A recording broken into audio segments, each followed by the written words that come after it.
NEET का paper लाएंगे air force के फाइटर जेट। राजनाथ सिंह ने अब पूरे मामले में एक्शन लेना शुरू कर दिया है। क्या आपको क्या लग रहा है, मजाक कर रही हूँ? अरे खबर जब मैंने पढ़ी तो मुझे भी लगा मजाक ही है, लेकिन दोस्तों क्या कीजिएगा, आजकल देश के साथ इस तरह के रियलिटी वाले मजाक हो रहे हैं। दोस्तों मजाक वाली खबर को सरकार ने न केवल असलियत बना दिया है बल्कि इस पर हेडलाइंस छप रही है। कैसे पहली बार भारत सरकार के एक मंत्री को कहना पड़ा कि हाँ वो जिम्मेदार हैं। पहली बार भारत सरकार के मंत्री ने जिम्मेदारी ली। कैसे राहुल गांधी को मंत्री लताड़ते हुए खुद बुरी तरह से फंस गए और अब अचानक से कैसे वायुसेना के एयरफोर्स के फाइटर जेट पेपर लाने का काम करेंगे। जल्दी जल्दी आपके सामने रख देती हूँ। 3 खबरें हैं, एक वीडियो में रख रही हूँ, वीडियो को अंत तक जरूर देखने की कृपा कीजिएगा। दोस्तों ये तो आप जानते हैं कि धर्मेंद्र प्रधान देश के शिक्षा मंत्री इस वक्त बहुत ही बुरी तरह से फजीहत में है। उनके चक्कर में पूरी की पूरी मोदी सरकार बैकफुट में है। पहले नीट का पेपर लीक हुआ, उसके बाद सीबीएसई का मामला हो गया। ये 2 ऐसे मामले हो गए जिसके लिए सरकार के समझ नहीं आ रहा है कि करे तो करे क्या, जाएं तो जाएं कहां। हाँ, एक चीज सरकार से नहीं होती है कि मंत्री का इस्तीफा ले ले, लेकिन क्योंकि ये एक ऐसा मामला था जिसमें अंधभक्त भी प्रधान को मतलब जस्टिफाई नहीं कर पा रहे थे, प्रधान के बिहेवियर को जस्टिफाई नहीं कर पा रहे थे, उनके मतलब जिस तरह से उनकी पूरे मंत्रालय का निकम्मापन है उसको जस्टिफाई नहीं करवा पा रहे थे। इसीलिए आखिरकार हार कर धर्मेंद्र प्रधान को बोलना पड़ा, हाँ मैं जिम्मेदारी लेता हूं। क्योंकि हर कोई यही पूछ रहा था, चाहे नीट के बच्चे हो या फिर सीबीएसई के बच्चे हो, यही पूछ रहे थे जिम्मेदार कौन है इसको लेकर। दोस्तों पहली बार धर्मेंद्र प्रधान ने स्वीकार किया है कि हाँ वो जिम्मेदार है इस पूरे मसले को लेकर। और दोस्तों ये पूरा मामला हुआ जब सीबीएसई वाला मामला और उठ गया। ओएसएम, सीबीएसई ने जो ओएसएम के जरिए इस बार आंसर शीट्स चेक करवाई हैं, तो जब वो बहुत ज़्यादा शिकायतें आने लगी उसमें, तो प्रधान ने कहा कि नहीं वो उसके लिए जिम्मेदार है और इस पूरे मामले को गंभीरता से देखा जा रहा है। अब कैसे देखा जा रहा है, क्या देखा जा रहा है, ये तो खैर आप देख ही रहे हैं। लेकिन दोस्तों ये जब बात बोली गई तो एक मीडिया इंटरेक्शन में प्रधान ने ये बात बोली। दरअसल इस मीडिया इंटरैक्शन में उन्होंने राहुल गांधी पर भी सवाल उठा दिए। मतलब कमाल की बात देखिए, प्रधान साहब के मंत्रालय के अंतर्गत आता है एनटीए। एनटीए का पेपर लीक हो जाता है, मतलब एनटीए द्वारा संचालित नीट का पेपर लीक हो जाता है, ठीक है। उसके बाद सीबीएसई के आंसर शीट्स में इतनी तरह शिकायतें आती हैं और जिम्मेदार किसको ठहराया जा रहा है? राहुल गांधी को। क्यों? क्योंकि राहुल गांधी लगातार धर्मेंद्र प्रधान पर इस्तीफे का दबाव बना रहे हैं, वीडियोस शेयर कर रहे हैं।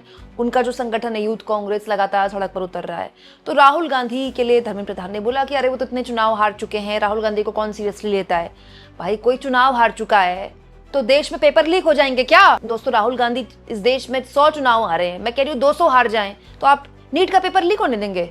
आप सीबीएसई के आंसर शीट के साथ खिलवाड़ कर देंगे? मतलब कुछ भी।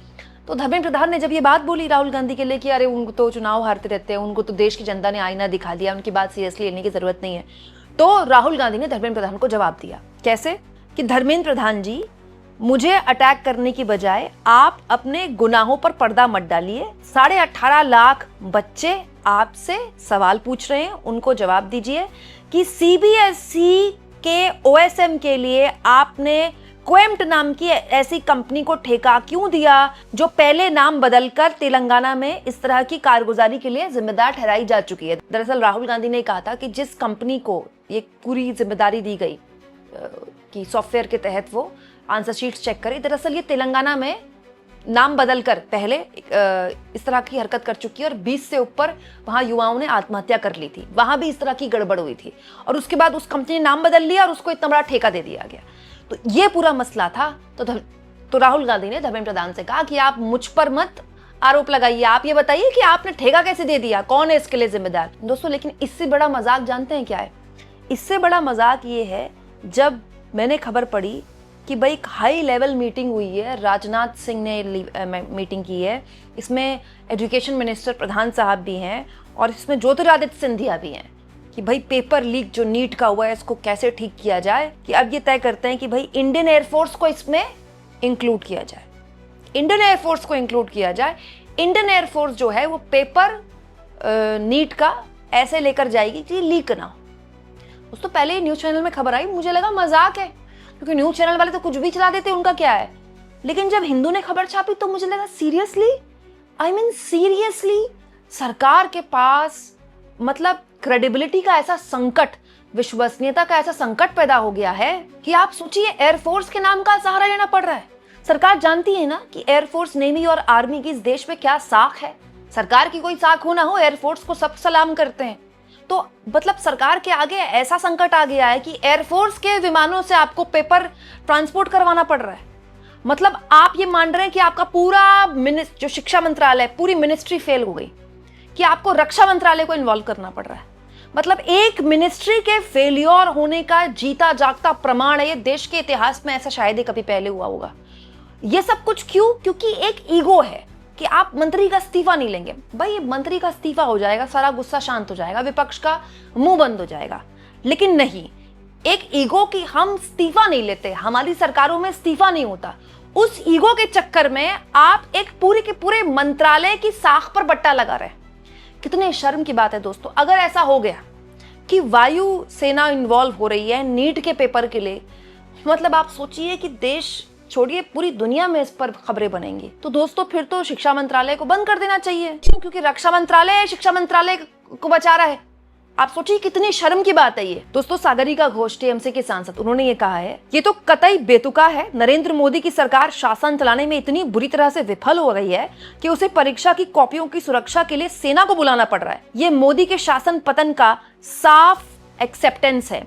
प्रियंका चतुर्वेदी हैं शिवसेना की सांसद, उन्होंने तो और जबरदस्त कटाक्ष किया है। वो कह रही हैं, क्रोनोलॉजी समझिए, सेना प्रिंटिंग सेंटर से नीट परीक्षा की कॉपीज उठाती है, सेना की बुलेट प्रूफ वाहन से पास के हवाई अड्डे पर ले जाती है, फिर भारतीय वायुसेना इन कॉपीज को सभी लोकेशंस में हवाई मार्ग से पहुंचाता है। आइए आंसर शीट्स को स्कैन करने और ओएसएम के लिए सर्वर पर अपलोड करने के लिए नौसेना की पनडुब्बियों का इस्तेमाल होता है। जय हो सरकार। सोचिए दोस्तों कितने शर्म की बात है। नीट के जो पेपर लीक हुआ है, उसके जो अभ्यर्थी हैं 22 लाख, वो ये खबर पढ़ रहे होंगे, उनको क्या लग रहा होगा कि क्या मजाक हो रहा है हमारे साथ। कैसे भी करके बस आपको सरकार का बचाव करना है, तो आपने वायुसेना का सहारा लेना शुरू कर दिया। क्योंकि आप जानते हैं कि जब सेना की बात आएगी तो कोई कुछ नहीं बोल पाएगा। आप जानते हैं कि सेना की क्रेडिबिलिटी इतनी ज्यादा है, आपकी खुद की क्रेडिबिलिटी गिर रही है तो आप सेना की क्रेडिबिलिटी का सहारा ले रहे हैं। पूर्व में चुनाव जीतने के लिए तमाम तरह की बयानबाजियां की जाती हैं, सर्जिकल स्ट्राइक के बयान दिए जाते हैं, ऑपरेशन सिंदूर के नाम पर वोट मांगा जाता है, वो एक अलग बात थी। अब आप एक मुसीबत में फंस रहे हैं। आपका पूरा का पूरा शिक्षा मंत्रालय एक तरह से फेल होता दिखाई दे रहा है। दोस्तों सीबीएसई जैसी बेहद प्रतिष्ठित बोर्ड पर सवाल खड़े हो रहे हैं जो आज से पहले कभी खड़े नहीं हुए। कभी भी सीबीएसई को लेकर इस तरह की शिकायतें नहीं आई, इतनी प्रतिष्ठित बोर्ड है। तो आपने एक मंत्री का इस्तीफा लेने की बजाय इस पूरे मसले में रक्षा मंत्रालय को इन्वॉल्व कर लिया। आप ये कह रहे हैं कि हम वायुसेना को इन्वॉल्व करेंगे, तो 1% मान लीजिए वायुसेना ने किया, जिसमें हमको कोई हर्ज नहीं होगा। क्या हर्ज हो सकता है?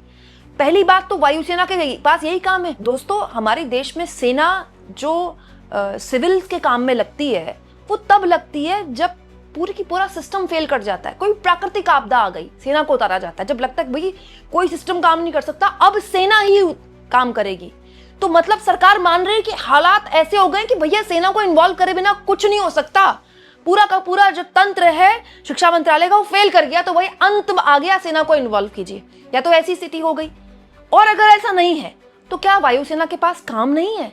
दोस्तों वायुसेना का काम हमारे देश के पूरे बॉर्डर को, हवाई तंत्र को मजबूत करना है, उसको सुरक्षा देना है। जब वायुसेना पेपर करवाएगी तो फिर देश की सुरक्षा, देश के बॉर्डर्स की सुरक्षा कौन करेगा? हमारे आसमान की सुरक्षा कौन करेगा? कितने शर्म की बात है इस सरकार के लिए। इस तरह की खबरें उड़ाकर सरकार अपनी फजीहत करवा रही है। आपको क्या लगता है दोस्तों? कमेंट बॉक्स में जरूर लिखिए।